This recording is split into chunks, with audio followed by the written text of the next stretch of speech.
बिस्मिल्लाहिर्रहमानिर्रहीम अस्सलाम वालेकुम दोस्तों, मेरा नाम है सदाम और आप देख रहे हैं मेरा यूट्यूब चैनल हॉलीवुड नॉलेज। आज की हमारी वीडियो पीएसटी इंटरव्यू के हवाले से बेसिकली ये तमाम तर कैडर जितने भी पीएसटी है, सीटी है या एसएसटी जनरल है, ये इसके अलावा कोई भी कैडर है जिसके लिए आपने अप्लाई किया हुआ है, आपने उसका इंटरव्यू देना है, तो ये वीडियो आपके लिए हेल्पफुल हो सकती है।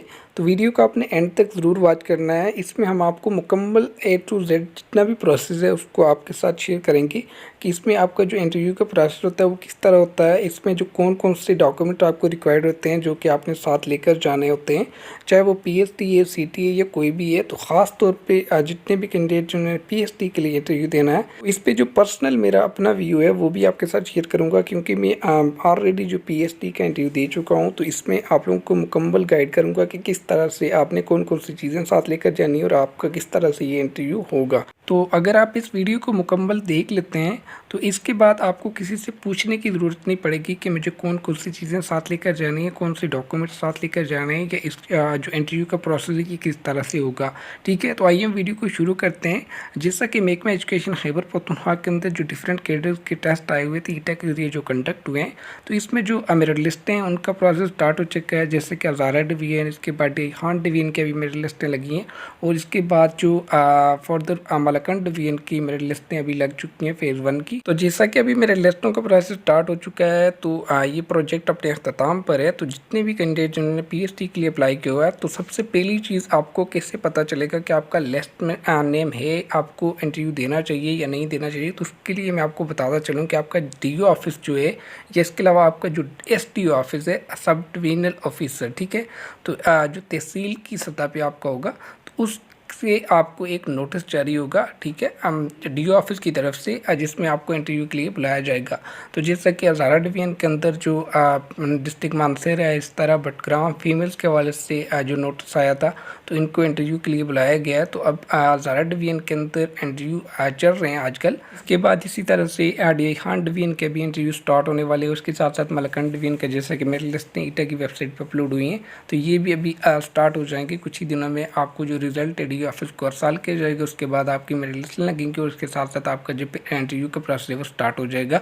जब आपका इंटरव्यू का प्रोसेस स्टार्ट होगा तो उसके लिए आपको डीओ ऑफिस से एक नोटिस मिलेगा, ठीक है, वहाँ पे आवेदन होगा जिसमें आपकी मेरिट लिस्ट होगी और जिस पे आपको इंटरव्यू के लिए कॉलिंग दी जाएगी और बुलाया जाएगा, ठीक है। तो इंटरव्यू देने से पहले मैं आप लोगों को ये बता दूं कि अगर आपके पास जितनी भी क्वालिफ़िकेशन आपने की हुई हैं, चाहे बीएस डिग्री है, चाहे एमए की हुआ है, या एमएससी की हुई है, या बीए की हुआ है, तो वो आपके पास डिग्रीज होनी चाहिए, और इसके साथ साथ आपके पास उनकी ट्रांसक्रिप्ट या डीएमसी होना ज़रूरी है, ठीक है।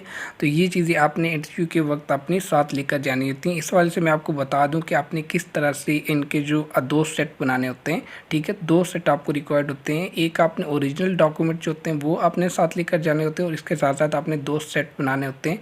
तो इसके हवाले से मैं आप लोगों को बताता हूँ कि आपने कौन कौन सी चीज़ें जो हैं वो आपने 2 सेट बना के अपने पास रखने हैं, जो कि आपने इंटरव्यू के वक्त साथ लेकर जाने हैं। उसके साथ साथ आपने जो अपने ओरिजिनल डॉक्यूमेंट हैं वो भी साथ लेकर जाने हैं, ठीक है। तो ये सामने जो स्क्रीन पे आपको डॉक्यूमेंट्स शो हो रहे होंगे, पहले आपने ये चीज़ें नोट कर लेनी है। एक पासपोर्ट साइज़ फ़ोटो, ठीक है, नंबर 1 पे जो है वो है पासपोर्ट साइज़ फ़ोटो। इसके बाद नंबर 2 पे अपना ओरिजिनल CNIC, ठीक है। इसके बाद नंबर 3 पे डोमिसाइल सर्टिफिकेट, आपका जो भी जिस भी डिस्ट्रिक्ट का डोमिसाइल है वो आपके पास होना ज़रूरी है। इसके बाद नंबर 4 पे SSC DMC, ठीक है।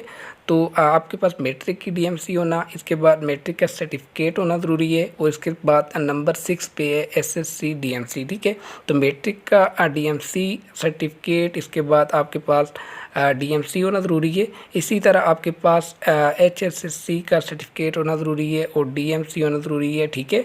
तो इसके बाद बैचलर पे जब आप बैचलर की DMC अगर आपके पास वो आपने साथ रखनी है। इसके बाद बैचलर की डिग्री, और उसके बाद मास्टर की DMC और मास्टर की डिग्री, ठीक है।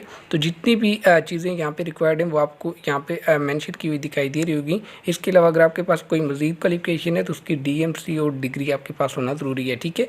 तो इसके अलावा अगर आपने BS किया हुआ है तो ये यहाँ पे आगे आप देख सकते हैं BS DMC और डिग्री आपको रिक्वायर्ड है, इंटरव्यू के वक्त आपने साथ लेकर जानी होती है। इसके अलावा किसी के पास DMC मिसिंग है, डिग्री मिसिंग है कोई, तो इसके हवाले से भी ऑप्शन आपके पास मौजूद है, वो भी मैं आपको आगे चल के बताता हूँ।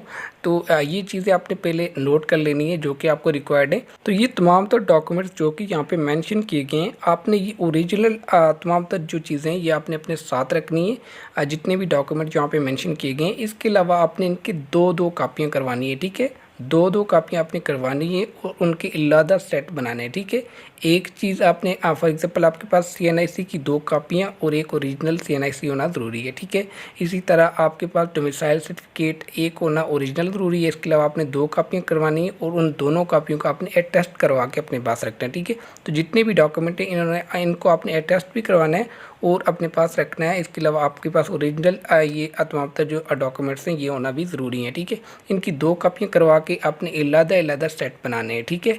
तो इनके आपने 2 सेट बना लेने हैं, ठीक है। और उनको अलग स्टेपल करके अपने पास रख लेना है। इसके अलावा आपने ओरिजिनल डॉक्यूमेंट अपने साथ रखने हैं और इसके साथ साथ एक चीज़ और जो आपको रिक्वायर्ड होती है वो होती है रेजिडेंशियल सर्टिफिकेट, जो कि आपने जिस UC से बिलोंग करते हैं उस UC का सर्टिफिकेट आपके पास होना ज़रूरी है। रिहायशी सर्टिफिकेट कि आप उस UC में रहते हैं या उस UC से बिलोंग करते हैं, ठीक है। तो वहाँ का मुस्तकिल पता आपका जिस ID कार्ड पे मौजूद हो तो वही UC आपकी कंसिडर की जाएगी, ठीक है। तो सर्टिफिकेट बनाने के लिए आपने UC में चले जाना है, वहाँ से अपने सेक्रेटरी से और इसके अलावा सेक्रेटरी से आपने स्टैंप भी लगवानी है और साइन करवा लेना है, ठीक है। जो UC का आपका सेक्रेटरी होगा वो आपको स्टैंप और साइन करके दे देगा। इस तरह आपका जो सर्टिफिकेट है वो तैयार हो जाएगा। वो आपने जो कि इंटरव्यू के वक्त साथ लेकर जाना होता है, ठीक है।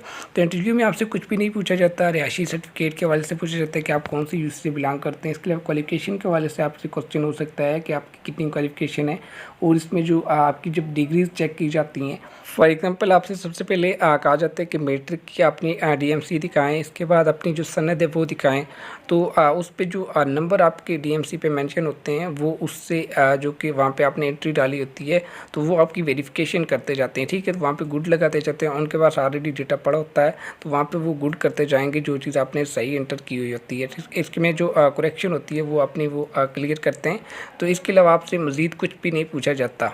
इसके अलावा जब आप डॉक्यूमेंट्स जमा करवाते हैं तो वहाँ पे आपने जो 2 सेट बनाने होते हैं, 2 सेट के ऊपर आपको एक फ्रंट पेज मिलता है, ठीक है। तो फ्रंट पेज आपके पास इस तरह का इंटरफेस होता है जो कि आपको सामने दिखाई दे रहा है। तो ये आपने जो 2 सेट बनाने होते हैं उनके फ्रंट पे आपने ये पेज लगाना होता है। तो इसमें सबसे पहले आपने पोस्ट यहाँ पे मेंशन किया हुआ है तो वो PST या CT जो भी है वो आपने मेंशन करनी होती है। इसके बाद इंटरव्यू सीरियल नंबर जो कि आप कितने नंबर पे हैं, ठीक है, मेरिट पे जो कि लिस्ट जारी की होती है उसके मुताबिक आपने अपना सीरियल नंबर बताना होता है जो कि उनको ढूंढने में आसानी होती है, वो वहाँ पे देखते हैं। और इसके बाद आपका जो प्रोसेस है फर्दर वो देखा जाता है, आपकी जो डॉक्यूमेंट्स है उनकी वेरिफिकेशन की जाती है। इसके बाद नीचे नेम मेंशन करना होता है, फादर नेम, इसके बाद डेट ऑफ बर्थ CNIC, इसके बाद काउंसिल और आगे कॉन्टैक्ट नंबर दे दें। इसके बाद मेलिंग में अपना पोस्ट ऑफिस लिखते हैं, ठीक है। परमानेंट एड्रेस नीचे आपने मेंशन करना होता है। इसके बाद जो नीचे वाला खाना है जो कि आपको सामने दिखाई दे रहा होगा डॉक्यूमेंट टू बी अटैच्ड, ठीक है। तो इसमें वेदर अटैच्ड और नॉट, ठीक है। तो ये चीज़ें जो कि आपने अटैच की होती हैं तो इसमें आपने वो गुड लगा देनी है। जैसे यहाँ पे नंबर 1 पे CNIC आपने गुड लगा देनी है कि अटैच की हुई है अगर आपके पास अवेलेबल है, ठीक है। इसके बाद अगर आपके पास नहीं है तो उसको आपने खाली छोड़ देना है और ये इसके लिए भी आपको टाइम दिया जाता है कि आप बाद में जमा करवा सकते हैं, ठीक है। इसके बाद डोमिसाइल है, इसी तरह जो भी डिग्री आपके पास रिक्वायर्ड है जो कि आपने अटैच की हुई है तो वो आपने गुड लगा देना है। इसके अलावा अगर आपने नहीं अटैच की हुई तो वो आपने बाद में जमा करवा देनी है, ठीक है। तो उस पर आपने ऐसे ही ब्लैंक छोड़ देना है, गुड नहीं लगानी है, ठीक है। तो ये इस तरह का जो फॉर्म होगा वो आपको मिलेगा, वो आप यही आप जो फॉर्म है इसको भी निकाल सकते हैं। इसके लिए भी लिंक आपको दे दूंगा, ये आपको मिल जाएगा। इसके बाद नीचे आपने सिग्नेचर करना है और डेट मेंशन करनी है। तो इस तरह आपका जो सेट है वो तैयार हो जाएगा। तो यही सिंपल सा प्रोसेस होता है, इसको फॉलो करते हुए आपने इस सवाल से वरीड नहीं होना है, ठीक है। तो इस सवाल से मज़ीद भी किसी का क्वेश्चन हो कोई तो मुझे कमेंट बॉक्स के अंदर पूछ सकता है। यही हमारी वीडियो थी, इंशाल्लाह मिलते हैं नेक्स्ट वीडियो में, तब तक के लिए अल्लाह हाफिज़।